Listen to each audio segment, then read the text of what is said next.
درود بر شما. به آموزش امروز خوش اومدید.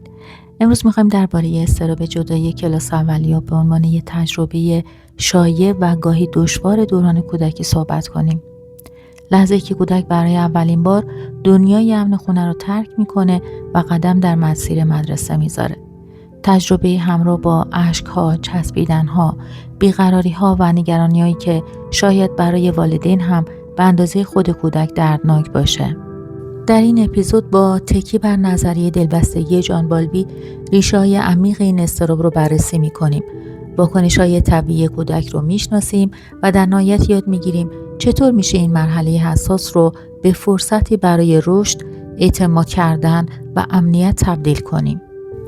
برای درک درست این پدیده برمیگردیم به یکی از بنیادی‌ترین دیدگاه‌های روانشناسی رشد، یعنی نظریه دلبستگی که توسط جان بالبی، روانپزشک و روان تحلیلگر بریتانیایی پایه‌ریزی شد. بالبی معتقد بود که پیوند عاطفی میان کودک و مراقب اصلیش که معمولاً مادر یا پدر هست، نه فقط یه رابطه عاطفی ساده، بلکه پایه احساس امنیت و بقا برای او محسوب میشه و روی رشد عاطفی، روابط اجتماعی و سلامت روان او در بزرگسالی هم تأثیر داره. چرا که بر اساس تجربه دلبستگیش طرحی از خودش، دیگران و روابط میسازه که راهنمای روابط عاطفی او در تمام طول عمرش خواهد بود. بر اساس دیدگاه بالبی، کودکان از نظر زیستی طوری برنامه‌ریزی شدن که برای حفظ بقا تمایل دارن نزدیک مراقب خودشون بمونن، در زمان خطر و احساس ناراحتی به او رجوع کنن و در پناه امن او شروع به جستجو و کشف محیط کنن. زمانی که کودک احساس کنه این پیوند در خطره، به طور مثال وقتی والد از اون جدا میشه، سیستم دلبستگی درونیش فعال میشه. فعال شدن این سیستم به صورت رفتارهایی مثل گریه کردن، چسبیدن به مادر، امتناع از جدایی و بیقراری بروز میکنه. این رفتارها نشونه اختلال نیستن، پاسخهای طبیعی و سازگارانه هستن که برای بازگردوندن امنیت عمل میکنن. بالبی 3 مرحله مشخص رو در واکنش کودکان به جدایی توصیف میکنه. مرحله اعتراض. در ابتدا کودک با گریه، فریاد، چسبیدن به مادر تلاش میکنه مانع جدایی بشه. این همون صحنه آشنایی است که بعضی از والدین در روزهای اول مدرسه تجربه میکنن. مرحله بعد مرحله ناامیدی و یأس. اگه جدایی ادامه پیدا کنه و کودک متوجه بشه که تلاشاش بی‌نتیجه بوده، ممکنه وارد مرحله ناامیدی بشه. در این مرحله کودک ساکت‌تر، غمگین‌تر و کناره‌گیرتر میشه. حتی ممکنه علائمی شبیه افسردگی در او دیده بشه. مرحله سوم مرحله گسستگی یا کناره‌گیریه. اگه این وضعیت برای مدت طولانی بدون پاسخ عاطفی مناسب ادامه پیدا کنه، کودک ممکنه ظاهراً سازگار بشه، اما در واقع پیوند عاطفیش آسیب دیده. در این حالت او به حضور یا نبود والدش بی‌تفاوت میشه و ممکنه در روابط بعدی زندگیش هم دچار بی‌اعتمادی بشه. خب حالا اجازه بدید رابطه سبک‌های دلبستگی و شدت اضطراب رو بررسی کنیم. بالبی و همکارش مرین سورس 2 نوع کلی دلبستگی رو تعریف میکنن: دلبستگی ایمن و دلبستگی ناایمن. اونا نشون دادن که کیفیت پیوند اولیه کودک با مراقبش، یعنی همون سبک دلبستگی، نقش مهمی در شدت اضطراب جدایی داره. کودکانی با دلبستگی ایمن کمی اضطراب طبیعی رو تجربه میکنن، اما به سرعت با محیط جدید سازگار میشن، چون به بازگشت والدشون اعتماد دارن.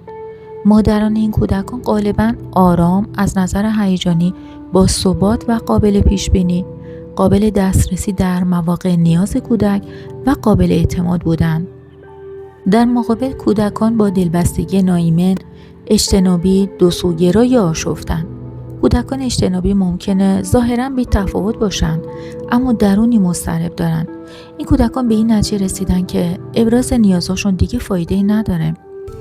کودکان با دلبستگی دوسوگرا یا مقاوم اضطراب شدیدتری نشون میدن، چون مطمئن نیستن اصلا والدشون برمیگرده یا نه. و در نهایت کودکانی با دلبستگی آشفته واکنش‌های متناقض و پیش‌بینی ناپذیری دارند که معمولاً نتیجه تجربه‌های آسیب‌زا در رابطه اولیه با مادر است. مادرانی که بی‌ثباتی هیجانی دارند، گاهی با محبتند و گاهی طرد کننده و پرخاشگر، برای برطرف کردن نیاز نوزاد خود گاهی دسترسن و گاهی نه، قابل پیش بینی نیستن و یا اینکه خودشون از اضطراب رنج میبرن، کودکانی با دلبستگی‌های ناایمن پرورش میدن. ببینیم چرا کلاس اولیه بیشتر مضطرب میشن. ورود به مدرسه برای بسیاری از کودکان نخستین تجربه جدایی طولانی و ساختار یافته از والدین هست. اونا در محیط قرار میگیرن که قوانین جدیدی داره. افراد اون رو نمیشناسن و چهره امن زندگیشون رو اونجا نمیبینن. اگه قبل از مدرسه وابستگی شدیدی وجود داشته باشه و فرصت کافی برای تمرین استقلال فراهم نشده باشه، شدت اضطراب بیشتر میشه. به علاوه کودکانی که مهارت‌های مقابله با موقعیت‌های جدید رو یاد نگرفتن، معمولاً واکنش‌های شدیدتری نشون میدن. حالا که متوجه شدیم اضطراب جدایی ریشه در سیستم دلبستگی عاطفی داره، ببینیم چطور میشه اونو کنترل کرد. اگه فرزند کلاس اولی دارید، قبل از شروع مدرسه کودک رو در موقعیت‌های کوتاه مدت و کنترل شده از خودتون جدا کنید تا تحمل جدایی رو پیدا کنه و کم کم برای جدا شدن آماده بشه. به زبانی ساده درباره مدرسه، معلم و اتفاقاتی که ممکنه پیش بیاد با فرزندتون صحبت کنید. خداحافظی‌های طولانی اضطراب رو تشدید میکنه. یک خداحافظی کوتاه مشخص و همراه با جمله اطمینان بخش پیام امنیت رو بهتر منتقل میکنه. مثلا بگید ساعت 12 همینجا میبینمت. کودک باید عملاً ببینه که والد دقیقاً در زمانی که وعده داده برمیگرده. این پیشبینی پذیری پایه اعتماد رو در اون تقویت میکنه. پس تمام تلاشتون این باشه سر ساعتی که وعده دادید و در محلی معین و ثابت موقع خروج کودک از مدرسه حضور داشته باشید. بچه‌ها خیلی زود اضطراب والدین رو تشخیص میدن. اگه شما مضطرب باشید، اضطراب رو به فرزندتون هم منتقل میکنید. رفتار شما باید نشون دهنده اعتماد و آرامش درونیتون باشه. اگه قادر به مدیریت اضطراب خودتون نباشید، اضطراب جدایی فرزندتون طولانی‌تر و پیچیده‌تر خواهد شد. اضطراب جدایی در شروع مدرسه لزوماً نشونه نقص یا بیماری نیست، بلکه در بیشتر موارد نشونی از عملکرد سالم سیستم دلبستگی کودکه. چیزی که اهمیت داره نوع پاسخ ما به این اضطرابه. اگه با درک، صبوری و هماهنگی بین خانه و مدرسه همراه باشه، نه تنها این مرحله به خوبی سپری میشه، بلکه زمینه میشه برای رشد اعتماد، استقلال و امنیت درونی کودک. هدف حذف اضطراب نیست. مهم اینه که به کودک نشون بدیم جدایی موقته و میتونه به ما اعتماد کنه. با حمایت درست این مرحله نه یک مانع، بلکه فرصتی میشه برای پرورش استقلال، اعتماد به نفس و احساس امنیت درونی در بچه‌ها. تهمینه کمالیان هستم، مشاور خانواده. ممنون که تا پایان همراه ما بودید. اگه پادکست براتون مفید بود، لطفاً با دیگران به اشتراک بذارید.